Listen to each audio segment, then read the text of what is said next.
네, 여러분. 자, 오늘 강의는 10번 프린트에서 통계적 확률 못했던 거부터 할게요. 자, 두 번째 확률. 자, 통계적 확률 해서 옆에 괄호 열고 경험적 확률이라고 되어 있는데요. 자, 일단 1번 통계적 확률이 왜 필요하냐면 우리 어제 선생님이 설명할 때 수학적 확률은 전제 조건이 있었죠. 어떤 전제 조건이 있었어요? 시행을 했을 때 나오는 그 결과들 하나하나, 즉 각각의 근원 사건이 모두 같은 정도로 기대됐어야 됐지. 자, 같은 정도로 기대된다는 거는 각각의 근원 사건이 일어날 가능성이 모두 밑줄 같다는 모두 같다는 가정하에 수학적 확률을 계산을 했죠. 자, 그런데 우리가 살고 있는 세상은 사실 모두 다 수학적 확률로 계산할 수 있는 게 아니라 사실은 그렇지 않은 경우가 훨씬 많아요. 예를 들어 비가 올 가능성이나 야구 선수가 안타를 칠 가능성 등이 항상 같은 정도로 기대되지 않죠. 예를 들어 어떤 야구 선수가 오늘 안타를 쳤다 해서 내일도 안타를 친다는 보장이 있어요? 아니죠. 뭐 야구 선수의 컨디션이나 이런 거에 따라서 안타를 친다라고 하는 그런 사건들은 항상 같은 정도로 기대되지 않기 때문에 수학적 확률을 적용할 수 없다는 거예요. 자, 그러면 수학적 확률을 적용할 수 없을 때는 어떻게 하냐면 괄호 2번. 자, 이런 경우에는요. 자, 똑같은 시행을 밑줄 여러 번 반복을 합니다.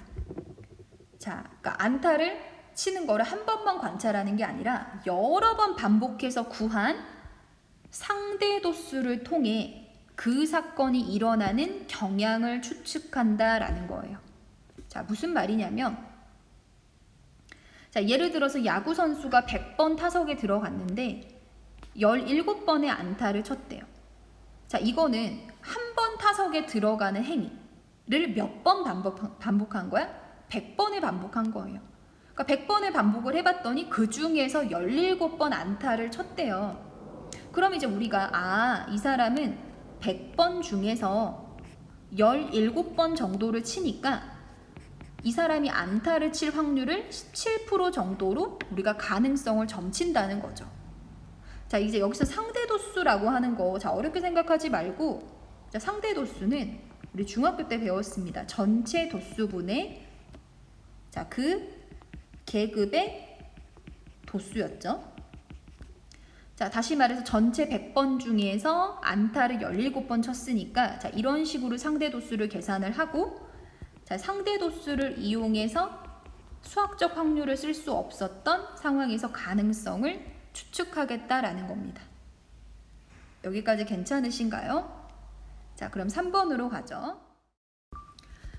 자, 그래서 이제 여기까지 정리를 하면 여러분 수학적 확률은 아주 이상적인 상황에서 어떤 시행을 했을 때 나오는 모든 결과들이 일어날 가능성이 같을 때 같은 정도로 기대될 때만 쓸 수 있어서 그렇지만 뭐 비가 오는 거, 야구 선수가 안타를 치는 거 이런 것들은 같은 정도로 기대가 안 되니까 수학적 확률을 적용을 못하고 이럴 때는 시행을 한 번만 하는 게 아니라 아주 여러 번 반복해서 상대 도수를 구해서 가능성을 보겠다. 이거를 우리가 이제 통계적 확률의 필요성이다라고 생각할 수 있습니다. 자, 그러면 3번 일반적으로 이제 n번 시행합니다. 자, 어렵게 생각하지 마세요. 똑같은 시행을 n번 반복을 했더니 A라는 사건이 일어나는 횟수가 Rn번이래요. 선생님 여기 아래 조그만한 n이 뭡니까? 자, 여기 조그만한 n은 이렇게 생각하면 돼요. 예를 들어서 야구 선수가 타석에 10번 들어갔더니 안타를 2번.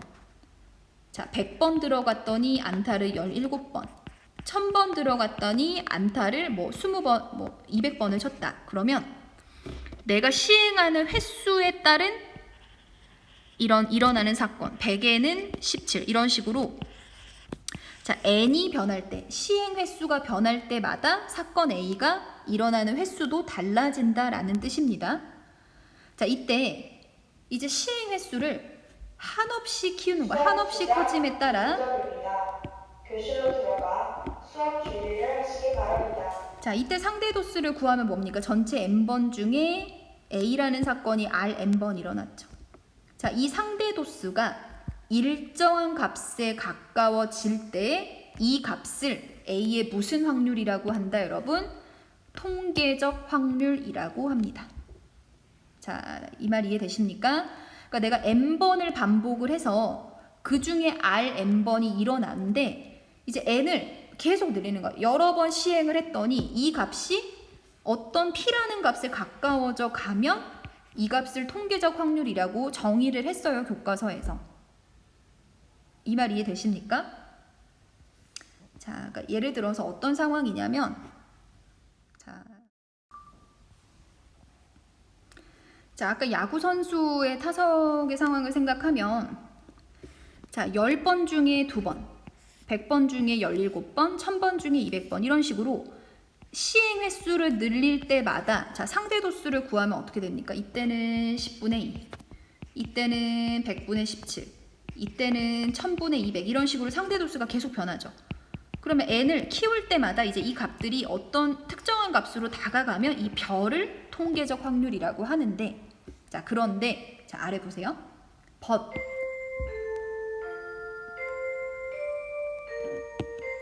자, 그러나 실제로 여러분 내가 어떤 관찰을 할 때 시행 횟수 n을 한없이 크게 할 수 있나요? 야구 선수한테 타석에 뭐 10,000번, 뭐 10만 번, 100만 번 이렇게 들어가게 할 수 없죠. 그래서 이게 불가능하니까 어떻게 계산을 할 거냐면 n이 충분히 크다면 그냥 이 n분의 Rn이라는 상대 도수를 통계적 확률로 계산하겠다라는 겁니다. 자, 선생님 그럼 n이 충분히 크다는 건 뭡니까? 어렵게 생각하지 말고 그냥 문제에 나오는 n은 다 크다고 생각을 하시면 돼요. 자, 아까 예로 따지면은 야구 선수가 100번 타석에 섰을 때 17번 안타를 쳤죠.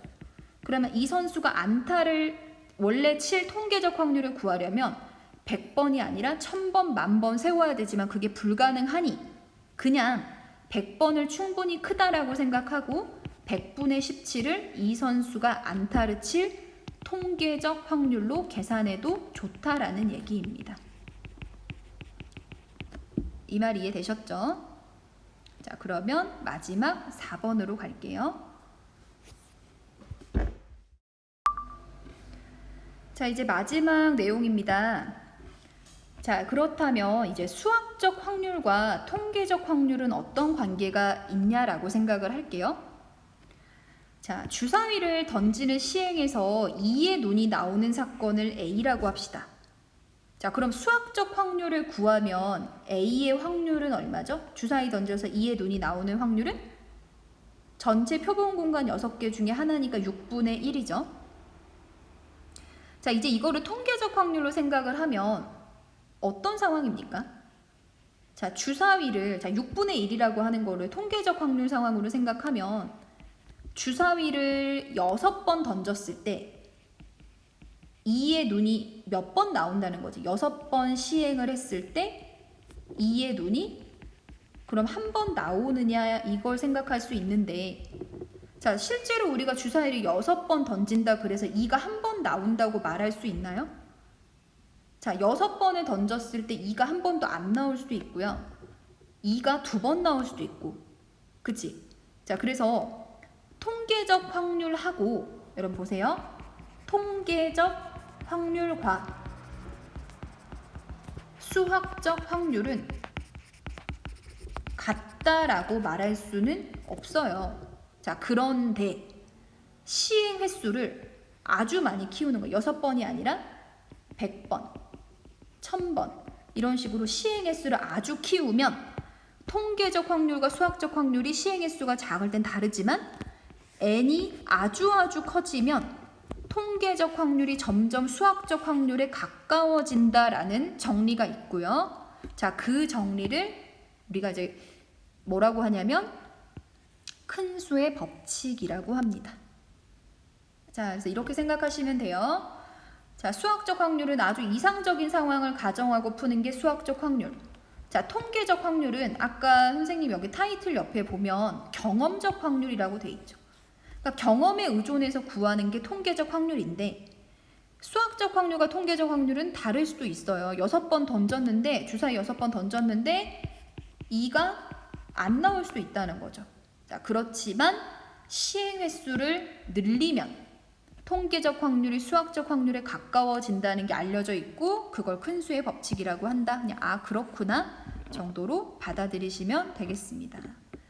자, 그러면 다음 프린트로 넘어가셔서요. 이제 기하학적 확률 자, 검단고등학교 학생 여러분 안녕하세요. 자, 저번에 그 통계적 확률에 이어서 자, 바로 11번 프린트 단면 프린트입니다.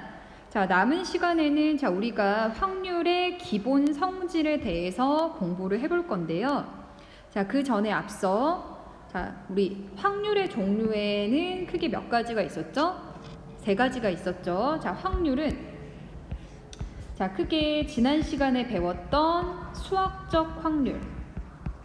자, 그리고 두 번째로는 경험에 근거하는 통계적 확률이 있었고, 자, 마지막으로 선생님이 소개할 확률은 기하학적 확률인데요.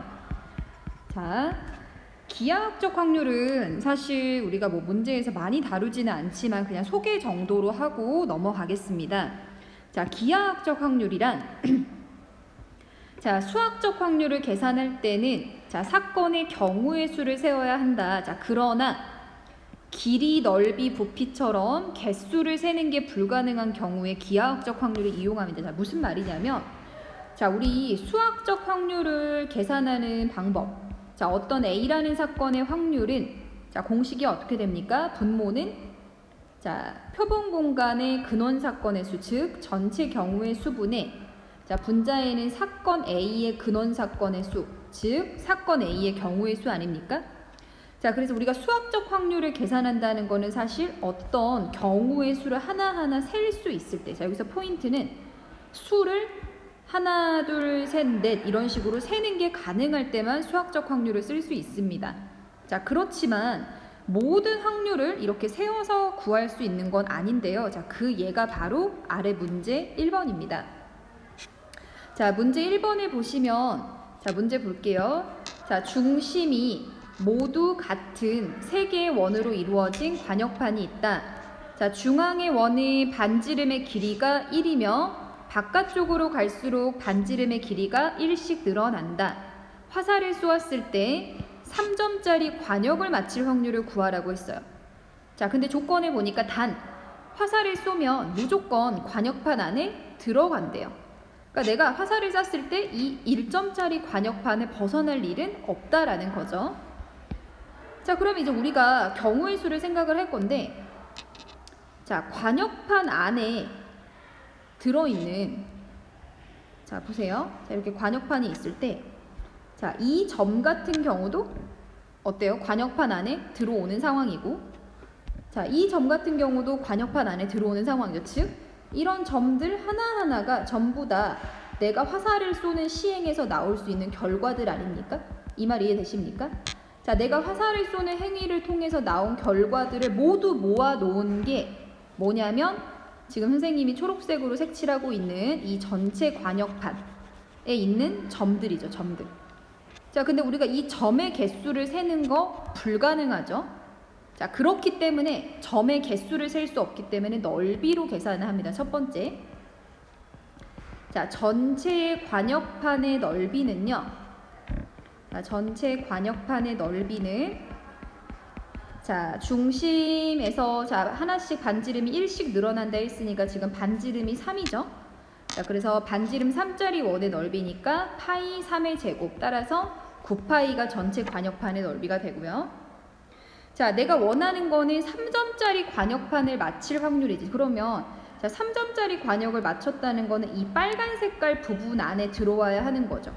자, 근데 마찬가지로 이 빨간색 부분의 점들도 개수를 세는 게 불가능하니까 자, 확률을 계산할 때 우리가 넓이로 이용하겠다. 그래서 두 번째, 자, 3점짜리 관역판, 3점 관역판의 넓이는 반지름이 1짜리 원이니까 파이 1의 제곱이죠. 자, 따라서 계산하면 그냥 파이가 됩니다. 그래서 이 문제에서 구하는 3점짜리 관역판을 맞힐 확률을 뭐 A라고 한다, PA라고 한다면 자, 전체 넓이 9파이분의 3점 부분의 넓이 파이를 계산하면 맞힐 확률이 9분의 1이다. 이런 식으로 계산이 가능합니다. 자, 그래서 정리하면 기하학적 확률은 뭐 많이 쓰지는 않지만 경우의 수, 자, 어떤 시행을 해서 나오는 모든 경우의 수를 세는 게 불가능할 때 길이, 넓이, 부피와 같은 상황에서 기하학적 확률을 생각해 주시면 되겠습니다. 자, 이제 그 다음 주제로 확률의 기본 성질에 대해서 생각해 볼게요. 자, 도입 볼게요. 주사위를 던지는 시행에서 다음을 구하여라. 자, 내 시행이 주사위를 던지는 행위를 하는 거지.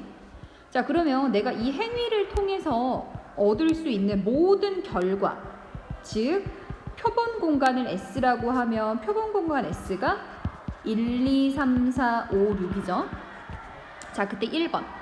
자, 6 이하의 수가 나올 확률이에요.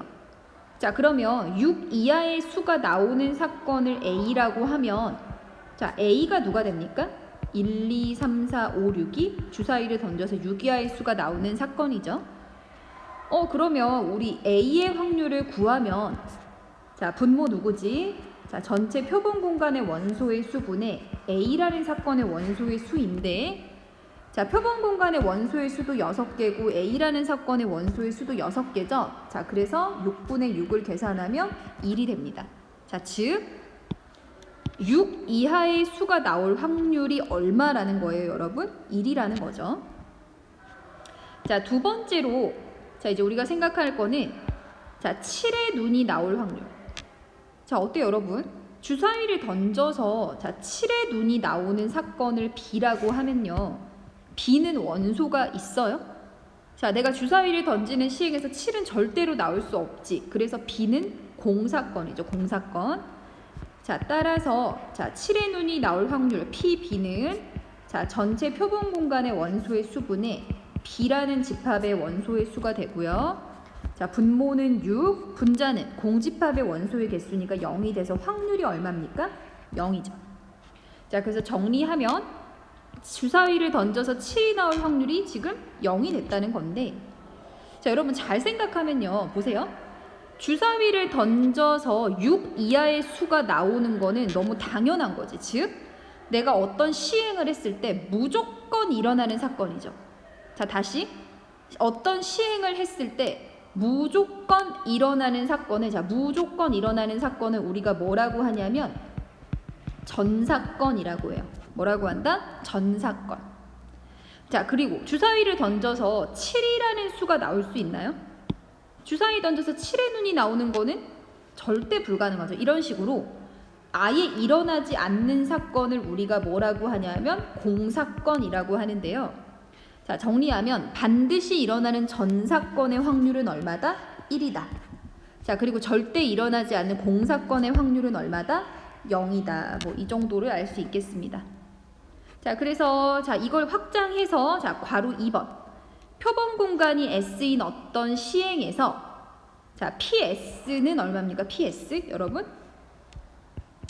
자, PS는, 자, 분모 표본 공간의 원소의 수분의 분자도 NS가 되죠. 자, 그래서 약분하면 1이지. 그래서 1. 그리고 공사건의 확률은 0이죠. 자, 그래서 정리하면 이 S의 확률이라고 하는 거는 내가 어떤 시행을 했을 때 S는 표본 공간이니까 무조건 일어나는 사건이잖아요. 그래서 전사건의 확률은 1, 공사건의 확률은 0이다. 뭐 이런 내용이 있고요. 자, 3번. 자, 임의의 사건 A에 대하여, 자, 확률은 누구랑 누구 사이다? 0과 1 사이다. 자, 그래서 그 아래 해석, 자, 별표 하시고요. 자, 해석하면 확률은 반드시 0 이상 1 이하의 수이다. 이 말은, 자, 확률은 절대로 뭐가 될 수 없다? 음수가 될 수 없고, 또 절대로 누구보다 클 수 없다? 1보다 클 수 없다. 자, 다시 말해서 얘들아, 확률이 2분의 3이다. 이런 거 말이 안 된다는 거예요. 왜? 확률은 절대 1을 넘어설 수는 없고. 자, 또 만약에 확률이 마이너스 4분의 1이다. 말이 안 되죠. 왜? 확률은 음수가 될 수 없으니까 이것도 불가능한 얘기다 라는 건데요. 자, 왜 이럴 수밖에 없는지 한번 생각을 해볼게요. 자, 얘들아, 어떤 시행을 해서 어떤 사건을 A라고 하면 A는 선생님이 저번에 표본 공간의 부분 집합이라 그랬죠. 자, 그리고 우리 수학 집합 배울 때 공집합은 모든 집합의 부분 집합이니까 이렇게 표시가 가능하겠네요. 자, 그러면 집합의 포함 관계 때문에 원소의 개수를 생각하면 공집합의 원소의 개수보다는 A의 원소의 개수가 크거나 같을 것이고, A의 원소의 개수보다는 반드시 표본 공간 S의 원소의 개수가 크거나 같겠죠. 자, 이제 이 부등식을 표본 공간의 원소의 개수로 모두 다 나눠줄 건데 양수로 나누기 때문에 부등호 방향은 유지가 되겠지? 자, 그래서 정리하면 가장 왼쪽을 수학적 확률로 변환을 시키면 공집합의 확률이 되고요. 자, 중간은 A의 확률, 마지막은 표본 공간 전사건의 확률 아닙니까? 자, 근데 우리 2번에서 공사건의 확률은 0, 그리고 전사건의 확률은 1이라는 걸 알았기 때문에 반드시 A의 확률은 0과 1 사이에 있을 수밖에 없다라는 게 증명이 되겠습니다. 자, 그래서 오늘 기억하셔야 되는 거는 딱 두 가지입니다. 전사건의 확률은 1, 공사건의 확률은 0, 그리고 어떤 확률은 반드시 0과 1 사이다. 즉 음수 될 수 없고 1보다는 클 수 없다. 이 정도를 기억해 주시면 되겠습니다. 자, 마지막 문제 갑시다.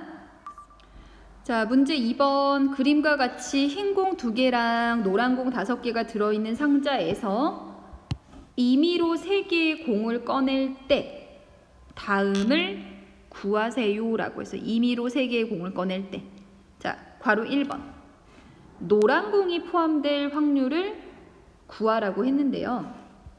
자, 보세요 여러분. 자, 내가 공을 꺼낼 건데, 자, 지금 흰 공이 몇 개밖에 없지? 흰 공이 2개밖에 없죠. 자, 그렇기 때문에 무조건 노란색 공은, 자, 내가 전체 공을 3개를 꺼내는데 흰 공은 2개밖에 없기 때문에 어찌 됐건 노란 공이 뽑힐 수밖에 없는 거 정리하면, 자, 보세요. 만약에 흰 공이 하나도 안 뽑혔어요. 그러면 노란 공이 몇 개가 뽑힌다는 거지? 3개. 자, 흰 공이 1개만 뽑히면 노란 공은 몇 개? 2개. 흰 공이 2개 다 뽑혀버리면 노란 공은 몇 개 올 수 있어요? 1개 올 수 있죠. 자, 근데 흰 공이 3개 뽑힐 수는 없지. 왜? 흰 공 자체가 2개밖에 없으니까. 자, 그래서 어떤 상황이든지 무조건 노란 공이 뽑히죠. 자, 다시 말해서 여러분, 노란 공이 포함된다 라는 거는 결국에는 무슨 사건의 확률을 구하는 거냐면 반드시 일어나는 전사건의 확률을 구하는 거야. 자, 따라서 답이 얼마다? 전사건의 확률 1이 되고요. 자, 괄호 2번. 자, 이번에는 흰 공이 3개 나올 확률이야. 자, 내가 3개를 뽑을 건데 근데 흰 공 자체가 몇 개밖에 없어요 여러분? 2개밖에 없죠. 자, 그래서 흰 공이 3개 나오는 사건은 절대 일어날 수 없지. 자, 그런 사건을 뭐라고 한다고요? 공사건이라고 합니다. 자, 공사건의 확률 아까 얼마였지? 0이었죠. 자, 그래서 2번 문제까지 해결을 해봤고요. 오늘 고생 많으셨습니다.